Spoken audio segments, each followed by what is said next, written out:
Assalamualaikum warahmatullahi wabarakatuh. Perkenalkan, kami dari kelompok 6 akan mempresentasikan Wajibatul Rasul, tugas-tugas Rasul. Yang pertama, tugas Rasul menyampaikan risalah Allah Subhanahu wa taala. Tujuan lain dari diutusnya para rasul adalah untuk menyampaikan risalah wajibatul ar-risalah dengan diutusnya rasul. Manusia mengetahui hal-hal yang diperintahkan dan dilarang oleh Allah. Semua rasul dan nabi membawa risalah tertentu yang berbeda satu sama lain dalam masalah-masalah cabang furu, tapi mereka semua menyampaikan hal yang sama pada masalah-masalah pokok tentang tujuan dan tugas umum yang dipikul para nabi dan rasul. Ini ditulis dalam Al-Quran, yang artinya yaitu orang-orang yang menyampaikan risalah Allah, mereka takut kepadanya dan mereka tiada merasa takut kepada seorang pun selain kepada Allah, dan cukuplah Allah sebagai pembuat perhitungan. Al-Quran Surat Al-Ahzab ayat 39. Para nabi dan rasul tidak memiliki rasa takut sedikit pun pada segala bentuk siksaan dari orang-orang yang membencinya kala menjalankan tugas sebagai utusan Allah, sebab mereka hanya takut kepada Allah. Dengan surat Al-Maidah ayat 67 yang artinya, hai Rasul, sampaikanlah apa yang diturunkan kepadamu dari Tuhanmu, dan jika tidak kamu kerjakan apa yang diperintahkan itu, berarti kamu tidak menyampaikan amanatnya. Allah memelihara kamu dari gangguan manusia. Sesungguhnya Allah memberi petunjuk kepada orang-orang kafir. Tentu saja, Rasulullah telah memahami betapa penting risalah yang diembannya, sebab kalau bukan disebabkan peran penting risalah tersebut, tentulah beliau tidak akan pernah diminta untuk melaksanakan tugas tersebut. Setelah Rasulullah selesai menerima tanggung jawab untuk menyampaikan risalah yang dititipkan padanya, beliau pun mengorbankan seluruh jiwa raga demi memenuhi tugas tersebut. Dengan susah payah beliau menyampaikan ajaran yang beliau terima dari Allah, mengetuk setiap pintu dan mencari satu persatu orang-orang yang menerima seruan dakwah beliau. 1.1 Memperkenalkan Al-Khaliq. Rasul membimbing kaumnya untuk meyakini dan mengesahkan menauhidkan Allah Subhanahu wa taala. Cara menauhidkan Allah meliputi 3 aspek, yaitu tauhid zat, sifat, dan af'al perbuatan. Tauhid zat adalah meyakini bahwa zat Allah Subhanahu wa taala tidak tersusun atas bagian-bagian, baik internal maupun eksternal, dan tidak ada yang menyamai atau menyerupai zatnya. Tauhid selanjutnya menjelaskan tata cara ibadah. Di dalam Al-Quran, kita mendapati berbagai macam perintah ibadah, di antaranya yaitu sholat, zakat, saum, haji, dan lain-lain yang bersifat global. Adapun tata cara pelaksanaannya secara detail dapat kita ketahui dari apa yang diajarkan oleh Rasulullah Shallallahu Alaihi Wasallam tentang bagaimana pelaksanaan sholat. Rasulullah Shallallahu Alaihi Wasallam bersabda, "Sholatlah kalian sebagaimana kalian melihatku sholat." Hadis riwayat Al-Bukhari dari Malik bin Al-Huwairis. Serta Rasulullah bersabda, "Ambillah dariku manasik hajimu." Hadis riwayat Ahmad, Al-An-Nasi, dan Al-Baihaqi. Selanjutnya menjelaskan pedoman hidup. Rasulullah Shallallahu Alaihi Wasallam bertugas menyeru manusia agar mengetahui dan mengamalkan Islam sebagai minhajul hayah, yaitu pedoman kehidupan.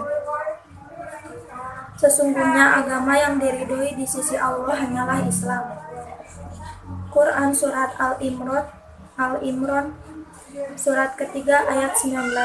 Beliau menyeru umat manusia kepada ajaran Islam secara utuh agar dilaksanakan dalam kehidupan sehari-hari di setiap aspek kehidupan. Hai orang-orang yang beriman, masuklah kamu ke dalam Islam keseluruhan dan janganlah kamu turut langkah-langkah setan.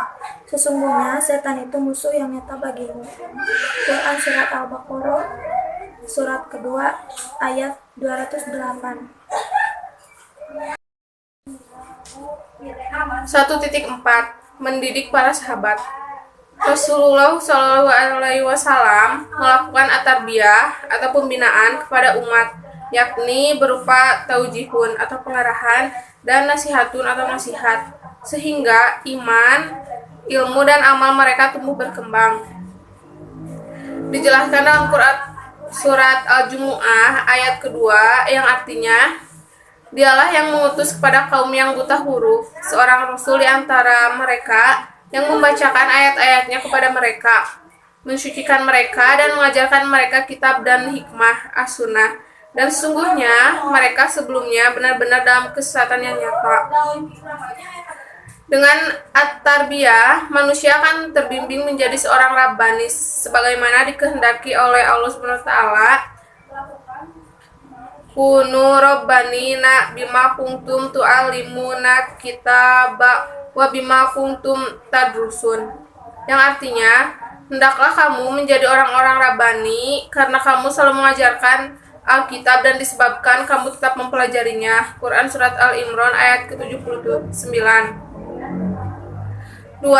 Tugas Rasul menegakkan agama Allah. Artinya, Allah telah mensyariatkan kepadamu agama yang telah diwasiatkan kepadanya, Nuh, dan apa yang telah kami wahyukan kepadamu, Muhammad, dan apa yang telah kami wasiatkan kepada Ibrahim, Musa, dan Isa, yaitu, tegakkanlah agama, keimanan, ketakwaan, dan janganlah kamu berpecah belah di dalamnya. Sangat berat bagi orang-orang musyrik untuk mengikuti agama yang kamu serukan kepada mereka. Allah memilih orang yang Dia kehendaki kepada agama tauhid dan memberi petunjuk kepada agamanya bagi orang yang kembali kepadanya. Selanjutnya akan menjelaskan penegakan khalifah. Rasulullah SAW melakukan ikmatul khalifah, menegakkan khalifah yakni kepemimpinan Islam di muka bumi. Hal ini adalah konsekuensi logis dari risalah tauhid yang harus disampaikannya ke seluruh penjuru bumi, meliputi seluruh bangsa yang ada di timur, barat, utara, dan selatan. Kesadaran terhadap penyebaran risalah inilah yang mendorong Rasulullah SAW dan para sahabatnya melakukan futuhat ke berbagai penjuru Jazirah Arab dan penjuru bumi, sehingga khalifah Islamiyah berdiri kokoh berkuasa dalam memimpin bumi. Inilah yang dijadikan oleh Allah Ta'ala di dalam Al-Quran. Wa'adallahu lazina amana minkum wa ala amilu solihati layas kalifanahum fil ardi kamastafazalina min qablihim walayawqamanakina lahum dinahumul tarida lahum walaudinahum min ba'di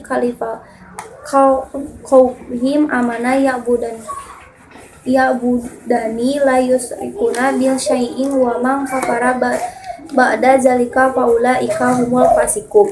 Dan artinya Allah telah berjanji kepada orang-orang yang beriman di antara kamu dan mengerjakan amal-amal soleh bahwa Dia sesungguhnya akan menjadikan mereka berkuasa di muka bumi, sebagai Dia menjadikan orang-orang sebelum mereka berkuasa, dan sungguh Dia akan meneguhkan bagi mereka agama yang telah diridhoinya untuk mereka, dan Dia benar-benar akan menukar keadaan mereka. Sesudah mereka dalam ketakutan menjadi aman sentosa, mereka tetap menyembahku dengan tiada mempersekutukan sesuatu apapun dengan aku. Dan barang siapa yang tetap kafir sesudah janji itu, maka mereka itulah orang-orang fasik. Surat An-Nur ayat 24.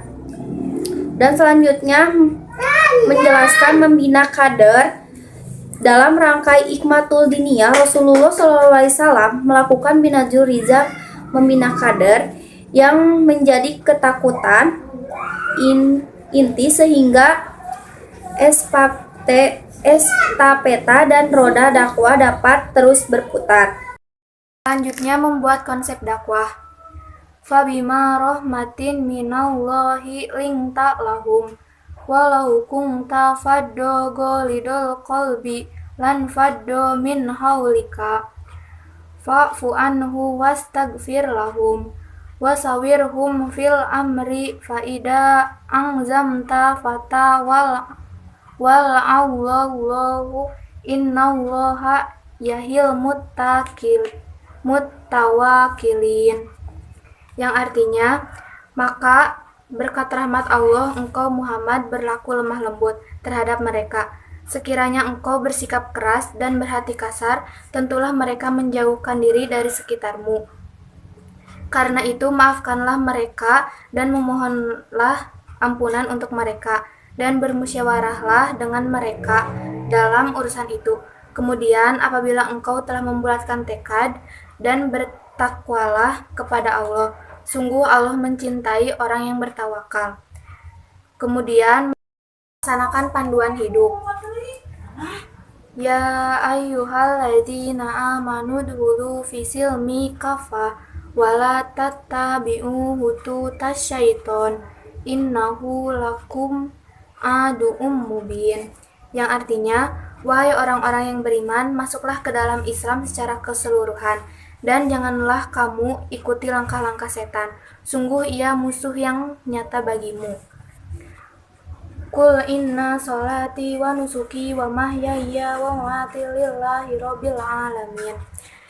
Artinya, katakanlah Muhammad, sesungguhnya sholatku, ibadahku, hidupku dan matiku hanyalah untuk Allah, Tuhan seluruh alam. Sekian dari kami, mohon maaf bila banyak kesalahan. Wassalamualaikum warahmatullahi wabarakatuh.